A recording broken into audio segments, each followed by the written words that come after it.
Let's go to the news real quick, Lance. I know a lot of things happen that we don't actually want to spend full segments on, but maybe you can fire out some quick fun things that are happening around all the leagues so we can just touch on them real quick. Okay, so first news we have on board is pro boxing. Canelo Alvarez and Billy Joe Saunders have agreed to a deal for a super middleweight title unification bout during the Cinco de Mayo week. So this is big news, and this is already signed. So who do you think will have an advantage in this fight, John? Who's getting paid more? I think that's the most important part. Do you know the numbers of who's getting paid more? I guess it's still disclosed, but the fight has been set in stone. I like Alvarez in this fight. I just think he's got the moxie to really win this fight. I know that some people are fans, and for some reason, some people are not. That guy draws a lot of attention on both sides, but I think your best boxers do. For me, boxing is almost dead. So there's only a few guys like Alvarez and your heavyweight champ that can really draw anymore. So for me, I'm going to take Canelo Alvarez. How about you? Well, Canelo is the best boxer in boxing so far, but Billy Joe Saunders is a tough cookie, so it won't be an easy fight. So the way I'm seeing it is Canelo winning by knockout by like the 10th or 11th round.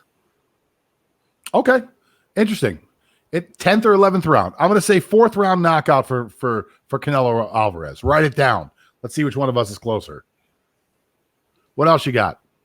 Okay, so Bradley Beal. Bradley Beal has been lighting up NBA so far, scoring 40 points per game in like the last 3 games that they had in Washington. But unfortunately, their record is 3 wins, 11 losses. So there was this one picture wherein he was alone and he really looked frustrated after a loss.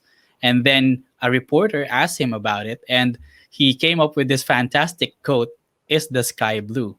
So he didn't really answer it directly. And his face would tell that he is really frustrated with what's happening with Washington. So my question for you, John, is a Bradley Beal trade imminent this season, and to where?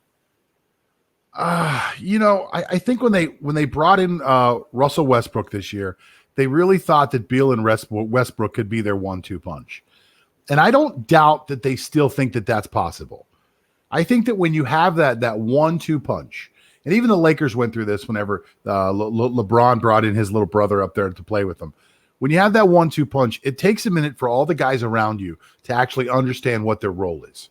Every NBA, well, just about, I don't want to say every NBA player, but almost every NBA player at some point was the man on his team, whether it was high school or college, and even sometimes in the pros.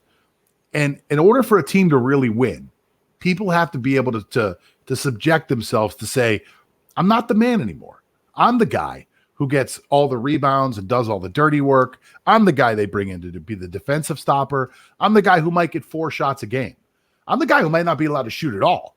I might be the decoy who just stands outside and creates space for the superstars. So I think Washington really has to figure that out. And I don't think I see Beal being traded unless it's a huge blockbuster deal that brings them back another superstar. And I think you'd have to find another superstar who's unhappy, who wants to go to Washington, and to make that happen. And you'd have to find someplace that Beal actually fits too. Beal plays a small forward, so you have to find another team that's in need of a 3 and move them over that way. I would like to see what Westbrook and Beal can put together. I don't think 14 games is enough of a sample size to see what's going to happen. I think you have 2 elite scorers, two elite basketball players, 2 elite athletes on the same team. I think you just have to figure out the guys that are going to work around them to actually make them into a better team, as opposed to you coming on the show and telling me that Bradley Beal scored 40 points 3 games in a row. I think it's an interesting fact. I don't think that tells me the Washington Wizards are a very good team. Okay, so next on the list, we go back to the NFL, and it's your team, the Pittsburgh Steelers. So according to team owner Art Rooney II, Steelers quarterback Ben Roethlisberger wants to return for an 18th season. However, the biggest concern, as we all know, is his cap hit, the $41 million cap hit. So that would hinder them making this deal possible. However, Ben Roethlisberger told The Athletic's Ed Boucher I don't care about my pay at all this year. So, will he be back and how much will he be paid? All right. Well, first of all, his name's Ed Bouchette. I'm from Pittsburgh. Ed Okay. Bouchette's been a writer for a very long time there. Nobody knows how to say his name the right way. And Bouchette actually has a direct line to Ben. So I saw the tweets. He said he actually spoke to Ben, and this is what Ben said.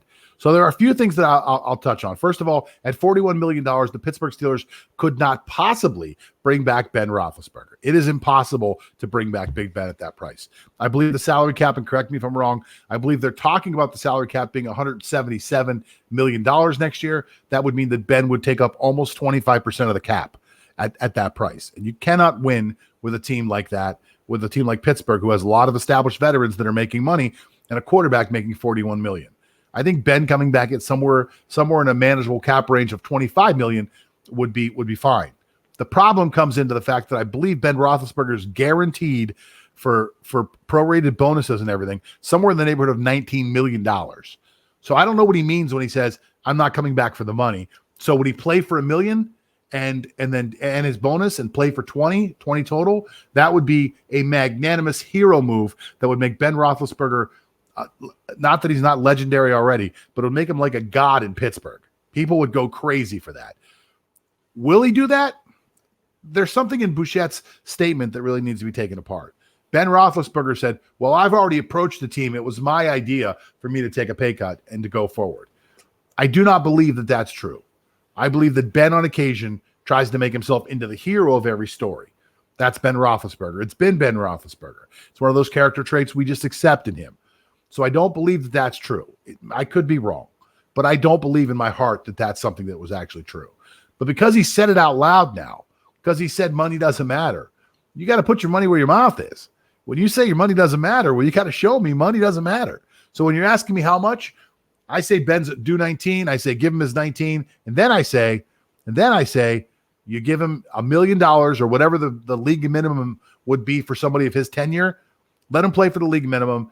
Show us that you really want to win a Super Bowl, Ben. And we promise to go spend the money to get the team around you built so that you can make a Super Bowl run.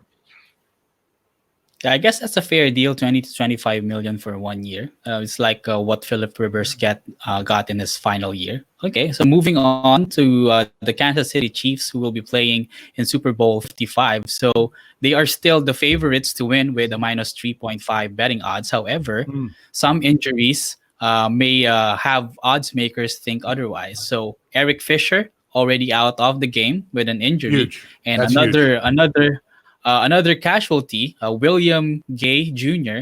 is also out. Willie Gay Jr. was forced to undergo knee surgery for a torn meniscus, and he will also be out for Super Bowl linebacker, 55. right? Yes, sir. Linebacker. So how do you see those absences playing to the hopes of the Chiefs winning back-to-back Super Bowls? Well, I think the biggest one I see is Eric Fisher. Two of the things that, well, it was actually one thing, but for both AFC and NFC championship games, not enough credit has been given to both teams for the pass rush that they put on. I mean, Aaron Rodgers was under fire the entire game. Aaron Rodgers was just being rushed by 4 the entire game. Tampa's pass defense was fantastic because it came from the front 4. And the same thing can be said by Kansas City. Now, Kansas City did a little different. They ran some zone blitzes. They ran some little exotic tricks and things like that to get pressure, but they got a lot of pressure on people. So the offensive lines, to me, are the focal point of what we need to concentrate with coming up for the Super Bowl. And with Eric Fisher, who, if you don't know who Eric Fisher is, Eric Fisher plays left tackle for the Kansas City Chiefs. He was the number 1 pick in the draft years ago. Very talented guy, protects Patrick Mahomes' backside. Without Eric Fisher playing, that is a huge, huge hole. Now, Kansas City has 2 weeks to get somebody ready. But I think if I'm Tampa, I'm going to attack the left tackle position where Eric Fisher should be all day long. I'm going to run different blitzes. I'm going to run different stunts. I'm going to try to confuse that left tackle. I'm going to do everything I can to get to Patrick Mahomes and make Patrick Mahomes feel uncomfortable. Now, with all that being said, Patrick Mahomes is Patrick Mahomes. And even when he's uncomfortable, even when he's off script, when he's forced to be off script, he makes amazing plays. So if you're asking me about the line, if you're asking me about the game, I think that's what you watch with the game. If you're asking me, will it change the line? I don't think so. I think the only thing that changes the line moving forward is where the money goes. So we'll know in the next 4 or 5 days where the money's going. If you see the line start to move closer and closer to even, then you know that a lot of money's being put on Kansas City. I'm sorry, on Tampa. If the line starts moving the other way, then you know it's going the other way. So to me, I don't think those injuries are going to matter as far as the line goes. I think what does matter is when you watching this from a philosophical standpoint, I think you really got to be watching these offensive lines to see how they can put it together because both teams can rush the quarterback.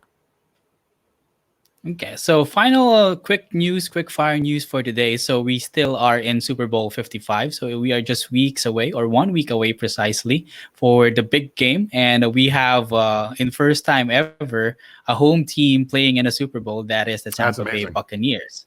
So it has been reported already that there will be 22,000 people in Raymond James Stadium, 7,500 of which are vaccinated frontliners. So that's huge. And that's huge. The NFL did such a great job of that. Just want to interject here. That was such a great, touching thing for them to do. Yeah. So we have 7,500 frontliners who are vaccinated, and the rest of the tickets go to fans. But the prices of the tickets have been escalating. So the most expensive tickets to Super Bowl 55, John, at SeatGeek, it's 336,000 pesos, dollars already. Sorry.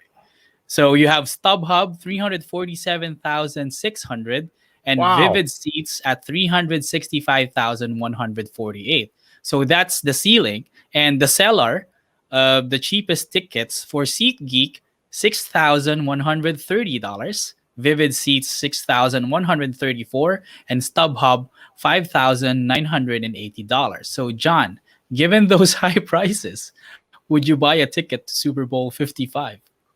Well, let me tell you something. This is a true story, Lance. I've been to 3 Super Bowls before, so I've been very blessed with the fact that I went to 3 Super Bowls. The first Super Bowl, and I don't remember the number. It was New England versus Philadelphia. Pittsburgh was on fire that year. I thought for sure they were going to go to the Super Bowl. I had a connection to an NFL player whose name I won't say on this podcast. Maybe I'll say one day, but he was a friend of a friend. Let's just say it like that. He gave me four Super Bowl tickets. He asked me to do him a favor. And he said, "What do you want in return?" And I said, "Just give me 4 Super Bowl tickets," as a joke. He showed up and gave me 4 Super Bowl tickets. So it didn't cost me anything. I flew to Jacksonville to see that game. I sat next to a guy who was a Philadelphia fan. He was so into the game. He was going crazy. At one point, he looked at me, Lance, and he said, "Man, what'd you pay for your ticket?" And I kind of paused and didn't answer. And he said, "I had to mortgage my house to get this ticket." And I laughed, thinking it was a joke. He's like, "Oh, no, I'm serious. My wife's going to kill me if Philadelphia doesn't win." I told her I had to come, and if the Eagles, because if I don't come, the Eagles are going to lose. So I said, "So what'd you pay for your ticket?" He said, "I paid $7,000 for this ticket." So that was a guy sitting next to me. He paid $7,000 US for one ticket. Plus, when you go to a Super Bowl, the hotel rooms are jacked up, the flights are jacked up. The guy probably spent $12,000 on a 1 week, a weekend vacation to go to Jacksonville.